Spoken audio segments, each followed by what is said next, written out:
America से धोखा मिलने के बाद अब साउथ कोरिया को अचानक से भारत की याद क्यों आने लग गई है? 22 जुलाई को भारत को यूनाइटेड नेशन सिक्योरिटी काउंसिल में एक वीटो की आवश्यकता क्यों पड़ने वाली है? अमेरिका ने अगेन भारत को कौन सी गुड न्यूज दी है? और फ्रांस, सिंगापुर और चाइना को पीछे छोड़ते हुए भारत ने कौन सा नया रिकॉर्ड बना दिया है?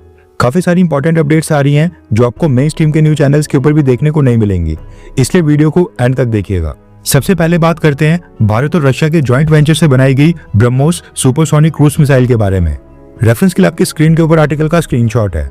ऑपरेशन सिंदूर में भारत ने ब्रह्मोस मिसाइल का भी इस्तेमाल किया था और पाकिस्तान के मिलिट्री और एयर बेसिस को निशाना बनाया था। अब भारत के रक्षा मंत्री राजनाथ सिंह जी ने जानकारी दी है कि ऑपरेशन सिंदूर में ब्रह्मोस मिसाइल की सक्सेस को देखने के बाद अब अभी तक 14 से 15 देशों ने भारत को कांटेक्ट किया है और हमारी ब्रह्मोस मिसाइल को परचेज करने की इच्छा जताई है। राजनाथ सिंह जी ने अपनी स्पीच में डिमांड वर्ड का इस्तेमाल किया है और कहा है कि 14 से 15 देशों ने भारत से ब्रह्मोस मिसाइल की डिमांड की है। इसका मतलब है कि पिछले 2 महीनों में ही ये 14 से 15 देश भारत के कांटेक्ट में आए हैं और हमसे ब्रह्मोस मिसाइल परचेज करना चाहते हैं। राजनाथ सिंह जी रक्षा मंत्री हैं एंड आई होप कि उनकी स्टेटमेंट में सच्चाई होगी। हमने पहले फिलीपींस के साथ ब्रह्मोस मिसाइल की डील को साइन किया था एंड अगर हम इन 15 में से 2-3 कंट्रीज के साथ भी ब्रह्मोस की डील साइन करते हैं तो ये भारत के लिए बहुत ही बड़ी उपलब्धि होगी। नेक्स्ट अपडेट आ रही है वर्ल्ड के सबसे बिजिएस्ट एयरपोर्ट्स को लेकर। दरअसल वर्ल्ड एयरपोर्ट काउंसिल इंटरनेशनल हर साल एक लिस्ट जारी करके बताती है कि दुनिया के कौन से इंटरनेशनल एयरपोर्ट्स के ऊपर कितना ट्रैफिक और पैसेंजर बढ़ गया है और फिर उस आधार के ऊपर एक लिस्ट जारी की जाती है। दुनिया के सभी इंटरनेशनल एयरपोर्ट्स काउंसिल इंटरनेशनल को डेटा भेजते हैं जिनको कंपाइल करने के बाद रिसर्च, रिपोर्ट और रैंकिंग्स जारी की जाती हैं। पिछले साल 2024 में दुनिया के टॉप 10 बिजिएस्ट एयरपोर्ट कौन से थे, अब ये लिस्ट रिलीज हो गई है एंड अगेन इस साल भी भारत ने रैंकिंग में इंप्रूवमेंट की है। रेफरेंस के लिए आपकी स्क्रीन के ऊपर आर्टिकल का स्क्रीनशॉट है। न्यूज आ रही है कि top 10 busiest airport of the world की लिस्ट में भारत की राजधानी दिल्ली का इंदिरा गांधी इंटरनेशनल एयरपोर्ट भी शामिल हो गया है एंड इसको 9th रैंक मिला है। दिल्ली इंटरनेशनल एयरपोर्ट के ऊपर पिछले साल 2024 में 77.8 मिलियन यानी कि 7 करोड़ 78 लाख पैसेंजर्स ने फ्लाइट पकड़ी है। इस बार हमारा 9th रैंक है, लेकिन लास्ट ईयर हम 10th पोजीशन के ऊपर थे। सबसे बिजिएस्ट एयरपोर्ट की बात करें तो वो अमेरिका का एटलांटा एयरपोर्ट है जहां पर 10 करोड़ 81 लाख लोगों ने फ्लाई किया है। सेकंड के ऊपर यूनाइटेड अरब एमिरेट्स यानी कि यूएई का दुबई इंटरनेशनल एयरपोर्ट है और थर्ड के ऊपर अगेन अमेरिका का डैलास फोर्ट वर्थ एयरपोर्ट है। फोर्थ के ऊपर जापान का टोक्यो एयरपोर्ट है। टॉप 10 में से अमेरिका के 4 एयरपोर्ट्स हैं। इसके साथ ही गुड न्यूज ये है कि पैसेंजर फुटफॉल्स के मामले में इंदिरा गांधी इंटरनेशनल एयरपोर्ट ने चाइना के शंघाई एयरपोर्ट, फ्रांस के पेरिस एयरपोर्ट और सिंगापुर और लॉस एंजलिस जैसे एयरपोर्ट्स को भी पीछे छोड़ दिया है। खास बात यह है कि साल 2019 में दिल्ली इंटरनेशनल एयरपोर्ट वर्ल्ड में 17th पोजीशन के ऊपर था, यानी 6 साल के अंदर ही 17 से 9th पोजीशन के ऊपर आ गया है। इंदिरा गांधी इंटरनेशनल एयरपोर्ट के ऊपर एयर ट्रैफिक काफी बढ़ रहा है और पैसेंजर्स फुटफॉल भी लगातार कई गुना इंक्रीज हो रहा है, इसलिए नोएडा में एक इंटरनेशनल एयरपोर्ट बनाया जा रहा है जो इस साल के एंड तक ऑपरेशनल हो जाएगा। नेक्स्ट अपडेट आ रही है इंडियन रेलवेज को लेकर। Railways minister Ashwini Vaishnavi sir ने रेलवे डिपार्टमेंट की एक हाई प्रोफाइल मीटिंग को चेयर किया था और इसी मीटिंग में देश की सभी ट्रेन के अंदर सीसीटीवी कैमरा फिट करने का निर्णय लिया गया है। इंडियन रेलवेज इस समय 74,000 कोचेस और 15,000 लोकोमोटिव्स ऑपरेट कर रही है और ये सीसीटीवी कैमरास सभी 74,000 कोचेस और सभी 15,000 लोकोमोटिव्स में फिट किए जाएंगे। एक कोच में 4 कैमरास होंगे और लोकोमोटिव्स में 6 कैमरास। नॉर्दर्न रेलवेज ने एक पायलट प्रोजेक्ट भी चलाया था जिसके बाद पैन इंडिया रेलवेज में अब ये सीसीटीवी कैमरा इंस्टॉल करने का फैसला किया गया है। खास बात यह है कि ये जो मॉनिटरिंग, सिक्योरिटी और सर्विलांस के लिए सीसीटीवी कैमरा लगाए जा रहे हैं, इनमें आर्टिफिशियल इंटेलिजेंस इंटीग्रेशन के लिए एआई का भी प्रावधान किया जा रहा है और इसको इंडिया एआई मिशन के साथ भी जोड़ा जाएगा। और जहां तक प्राइवेसी की बात है तो एक कोच में 4 कैमरा ही लगाए जाएंगे जो कि एंट्रेंस और एग्जिट के ऊपर लगेंगे एंड ऐसे फिट किए जाएंगे कि प्राइवेसी का पूरा सम्मान करते हुए, सोते हुए या फिर बैठे हुए पैसेंजर्स की पिक्चर बिल्कुल नहीं ली जाएगी। नेक्स्ट अपडेट आ रही है यूनाइटेड नेशन सिक्योरिटी काउंसिल से, जहां पर नॉन परमानेंट मेंबर के तौर पर पाकिस्तान को इस समय प्रेसिडेंट चेयर के ऊपर बैठने का मौका मिला है। जैसा हमने एक्सपेक्ट किया था कि पाकिस्तान सिक्योरिटी काउंसिल में अपनी प्रेसिडेंसी का फायदा उठाते हुए कश्मीर मुद्दे को जरूर उठाएगा, ठीक वैसे ही होने जा रहा है। रेफरेंस के लिए आपकी स्क्रीन के ऊपर आर्टिकल का स्क्रीनशॉट है जिसका टाइटल है Pakistan's dirty trick at UNSC attempts backdoor push for Kashmir issue as panel chair. दरअसल पाकिस्तान ने अनाउंस किया कि वो सिक्योरिटी काउंसिल में एक ओपन डिबेट कंडक्ट करवाएगा जिसमें वर्ल्ड लेवल के ऊपर दुनिया के जो भी अनरिजॉल्व्ड ग्लोबल डिस्प्यूट्स हैं, अलग अलग देशों के बीच जो भी डिस्प्यूट्स अभी तक सॉल्व नहीं हो पाए हैं, उन्हें कैसे सॉल्व किया जाए और क्या अप्रोच होनी चाहिए, इसके ऊपर सिक्योरिटी काउंसिल के सभी देश आपस में चर्चा करेंगे और डिबेट और डिस्कशंस करके उन सभी अनरिजॉल्व्ड इश्यूज को सॉल्व करने का रास्ता निकालने की कोशिश करेंगे। अभी जो अनरिजॉल्व्ड ग्लोबल इश्यूज हैं वैसे तो इसमें Israel Palestine, Russia Ukraine, Turkey Cyprus या फिर अर्मेनिया अजरबैजान जैसे कॉन्फ्लिक्ट्स की बात होनी चाहिए, लेकिन पाकिस्तान की गवर्नमेंट हमेशा से कश्मीर मसले को भी इसी कैटेगरी में डालती है और यूनाइटेड नेशंस और अलग अलग कंट्रीज के पास जाकर इसको इंटरनेशनलाइज करने की कोशिश करती है। पाकिस्तान ने कहा है कि अनरिजॉल्व ग्लोबल कॉन्फ्लिक्ट्स के ऊपर डिबेट के साथ हम ये अर्ज करते हैं कि सभी सदस्य देश पीसफुल तरीके से सारे कॉन्फ्लिक्ट्स को सेटल करें, यानी शांतिपूर्ण ढंग से सभी मसलों का निपटारा हो। पाकिस्तान यहाँ पर इनडायरेक्टली कश्मीर मुद्दे को सिक्योरिटी काउंसिल की डिबेट तक लाना चाहता है।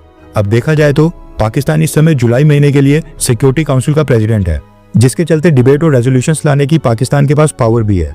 लेकिन ये देखना काफी इंटरेस्टिंग होगा कि जब ये रेजोल्यूशन पाकिस्तान सिक्योरिटी काउंसिल में लाएगा तो कौन कौन सा देश इसके ऊपर पाकिस्तान को सपोर्ट करता है। पाकिस्तान अगर भारत और जम्मू कश्मीर को मेंशन नहीं करता है तो फिर कोई प्रॉब्लम नहीं, लेकिन अगर पाकिस्तान अपने रेजोल्यूशन और अपनी स्पीच में जम्मू कश्मीर के नाम का इस्तेमाल करता है या फिर इंडस वाटर ट्रीटी को बीच में लाने की कोशिश करता है तो फिर भारत को ये रेजोल्यूशन पास होने से रोकना होगा एंड उसके लिए भारत को बस एक वीटो के वोट की जरूरत होगी। एंड अगर वो सिचुएशन क्रिएट होती है तो वो कौन सा देश होगा जो भारत के लिए अपने वीटो का इस्तेमाल करेगा पाकिस्तान के रेजोल्यूशन को ब्लॉक करने के लिए। अब ये देखना भी काफी इंटरेस्टिंग होगा। पाकिस्तान के डिप्टी प्राइम मिनिस्टर और विदेश मंत्री इशाक डार खुद ही 22 जुलाई को सिक्योरिटी काउंसिल में इस डिबेट को होस्ट करने के लिए आ रहे हैं। हमें 22 जुलाई तक का वेट करना पड़ेगा। नेक्स्ट अपडेट आ रही है इंडियन एयरफोर्स को लेकर और ये न्यूज थोड़ा सा अपसेट करने वाली है। रिसेंटली जो राजस्थान में ट्रेनिंग एक्सरसाइज के दौरान जैगवार फाइटर जेट क्रैश हुआ था और 2 पायलट्स वीर गति को प्राप्त हो गए थे, उसके बाद ये न्यूज मीडिया के ऊपर काफी वायरल हो रही है। रेफरेंस क्लब की स्क्रीन के ऊपर आर्टिकल का स्क्रीनशॉट है। दरअसल पिछले 30 सालों में इंडियन एयरफोर्स के क्रैशेस में अभी तक टोटल 534 एयरक्राफ्ट, हेलीकॉप्टर्स और फाइटर जेट्स लूज हो गए हैं और 152 पायलट्स इन सभी क्रैशेस में वीर गति को प्राप्त हुए हैं। इनमें सबसे ज्यादा जो क्रैश हुए हैं वो MiG-21 फाइटर जेट्स के हुए हैं। नेक्स्ट अपडेट आ रही है भारत और बांग्लादेश को लेकर। न्यूज निकल कर आ रही है कि बांग्लादेश की इंटरिम गवर्नमेंट के हेड प्रोफेसर मोहम्मद यूनुस ने भारत के साथ मैंगो डिप्लोमेसी को कंटिन्यू किया है। दरअसल बांग्लादेश की ex prime minister Sheikh Hasina हर साल भारत के प्रधानमंत्री मोदी जी को बांग्लादेश के स्पेशल वैरायटी के प्रीमियम आम भेजा करती थी एंड अब शेख हसीना के बाद प्रोफेसर मोहम्मद यूनुस ने भी ये प्रैक्टिस भारत के साथ कंटिन्यू करते हुए 1200 केजी आम भारत की सरकार को भेजे हैं। न्यूज निकल कर आ रही है कि प्रधानमंत्री मोदी के साथ साथ वेस्ट बंगाल की चीफ मिनिस्टर ममता बनर्जी और त्रिपुरा के चीफ मिनिस्टर मानिक साह को भी ये मैंगोज की कंसाइनमेंट भेजी गई है। वैसे बांग्लादेश का बॉर्डर भारत की 2 स्टेट्स के साथ लगता है, मेघालय और असम। इनको बांग्लादेश की सरकार ने कोई आम नहीं भेजे हैं। नेक्स्ट अपडेट आ रही है अमेरिका और भारत को लेकर। रेफरेंस क्लब की स्क्रीन के ऊपर आर्टिकल का स्क्रीनशॉट है। न्यूज निकल कर आ रही है कि अमेरिका की FBI ने 8 खालिस्तानी एलिमेंट्स को अरेस्ट किया है जो भारत में कई सारे क्राइम्स और आतंकवादी गतिविधियों के लिए भी NIA की वांटेड लिस्ट में शामिल थे। ये लोग न सिर्फ भारत में क्राइम करवाते थे बल्कि अमेरिका में भी क्राइम कर रहे थे और FBI ने किडनैपिंग और टॉर्चर के केस में इनको अरेस्ट किया है। इनमें पवित्र सिंह बटाला का भी नाम शामिल है जो बब्बर खालसा इंटरनेशनल का एसोसिएट है और NIA कई सालों से इसकी तलाश कर रही थी। पवित्र सिंह बटाला के साथ साथ दिलप्रीत सिंह, अमृतपाल सिंह, अशप्रीत सिंह, मनप्रीत रंधावा, सरबजीत सिंह, गुरतेज सिंह और विशाल नाम के व्यक्ति को भी अरेस्ट किया गया है। भारत की NIA अब FBI के साथ कांटेक्ट में आ गई है और इन खालिस्तानियों को अब जल्दी से भारत लाकर यहाँ पर इनकी सेवा पानी और खातिरदारी की जाएगी। ये भारत के बाद अब अमेरिका में भी जाकर वहाँ पर क्राइम्स करने लगे हैं। डोनाल्ड ट्रंप खुशी खुशी इनको डिपोर्ट करके भेजेंगे और रिसेंटली एक और खालिस्तानी को FBI ने भारत को डिपोर्ट करने का फैसला किया था। नेक्स्ट अपडेट आ रही है रशिया के S-400 मिसाइल डिफेंस सिस्टम को लेकर। हम अपने चैनल के ऊपर डिफेंस न्यूज को काफी ध्यान से कवर करते हैं। कई बार न्यूज काफी तड़कती भड़कती होती है जिससे व्यूज भी आ जाते हैं, लेकिन वो बाद में फेक न्यूज निकलती है। पिछले कुछ समय से भारत के YouTube चैनल्स के ऊपर एक न्यूज काफी वायरल हो रही थी जिसमें यह दावा किया गया कि ऑपरेशन सिंदूर में सक्सेस मिलने के बाद भारत और रशिया अब S-400 मिसाइल डिफेंस सिस्टम को मेड इन इंडिया के तहत भारत में मैन्युफैक्चर करेंगे और रशिया इसकी टेक्नोलॉजी भी भारत को ट्रांसफर करेगा। लेकिन अब भारत के डिफेंस सेक्रेटरी ने इस न्यूज का खंडन किया है। रेफरेंस क्लब की स्क्रीन के ऊपर आर्टिकल का स्क्रीनशॉट है।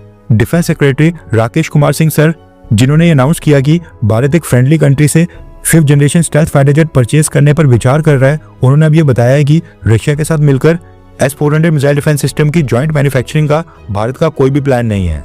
हम बस ये देख रहे हैं कि रशिया 2026 तक S-400 की डिलीवरीज को कंप्लीट कर दे।